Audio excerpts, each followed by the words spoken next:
네, 트럼프 미국 대통령이 베네수엘라 운영 기간을 1년을 훌쩍 넘길 거라고 밝혔는데요. 이 내용은 국제부 연결해서 알아보도록 하겠습니다. 이지윤 기자 나와주시죠.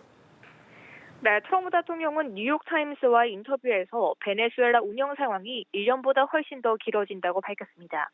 군사적 압박을 유지하면서도 베네수엘라를 정치적으로 지배하는 지금 상황이 길어진다는 건데요. 미국은 베네수엘라 원유 통제를 바탕으로 수익성이 보장되는 방향으로 재건을 추진하겠다는 방침입니다. 이미 제재 대상 원유를 대부분 확보해 수익을 내기 시작했다면서도 쇠퇴한 석유 산업을 되살리는데 시간이 걸릴 수 있다고 전했습니다. 트럼프 대통령은 베네수엘라 과도 정부와 협력 관계를 잘 유지하고 있다고도 밝혔는데요. 베네수엘라 정부는 외국인을 포함한 수감자 제거 석방 절차를 개시한다고 전했습니다. 다만 이번 조처를 독자적으로 판단했다며 그간 정부 비판자들에 대한 수감 조처를 비판한 미국의 요구 수용 가능성엔 선을 그었습니다. 이런 가운데 미국 에너지부 장관은 베네수엘라 관련 유조선 납포가 다른 국가에도 경고로 작용된다며 북한이 무슨 생각을 할지 생각해보라고 말했습니다. 또 미국이 주도권을 가지는 한 베네수엘라와 중국이 교역은 할 수 있지만 중국의 속국이 되는 것은 허용하지 않는다고 밝혔습니다. 현재 시간 8일 미국 상원에서는 의회 승인 없이 베네수엘라에 대한 추가 군사작전을 제한하는 전쟁 권한 결의안이 가결됐습니다.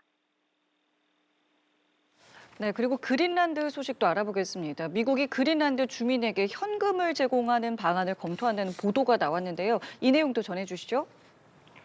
네, 미국이 그린란드 주민에게 일시불로 현금을 제공하는 방안을 검토해왔다고 로이터 통신이 보도했습니다.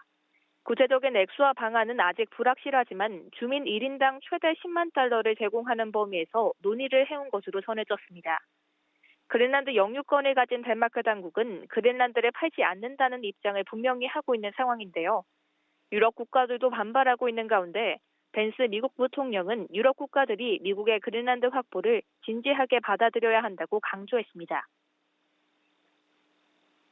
Because if they're not, the United States is going to have to do something about it. What that is, I'll leave that to the president as we continue to engage in diplomacy with our European friends and everybody on this particular topic. And again, 다음 주 미국은 덴마크와 그린란드 측과 만나 관련 사안을 논의할 예정입니다. 자, 그리고 미국의 유엔기구 탈퇴 발표에 대해서 곳곳에서 비판이 쏟아지고 있는데요. 이 내용도 전해주시죠. 네, 앞서 트럼프 대통령은 유엔 산하기구 등 국제기구 66개에서 미국에 탈퇴하는 각서에 서명했는데요. 이에 유엔 사무총장은 미국의 발표에 유감을 표하며 우리는 결연한 의지로 우리 임무를 계속 수행할 것이라고 말했습니다. 유엔 기후변화 협약 사무총장도 미국의 결정은 경제와 일자리, 생활 수준에 해를 끼친다며 엄청난 자책골이라고 비판했습니다. 기후변화로 미국 농작물 등이 타격을 입는 상황에서 미국은 더 비싼 에너지와 식량 등을 감내해야 한다고도 경고했는데요. 또 다른 국가가 청정에너지 투자를 확대해 경제 성장을 강화하는 동안 미국 제조업 일자리는 줄어들게 된다고 말했습니다. 그러면서 미국이 과거 파리 협정에 재가입했던 것과 마찬가지로 재가입 문은 열려 있다고 덧붙였습니다.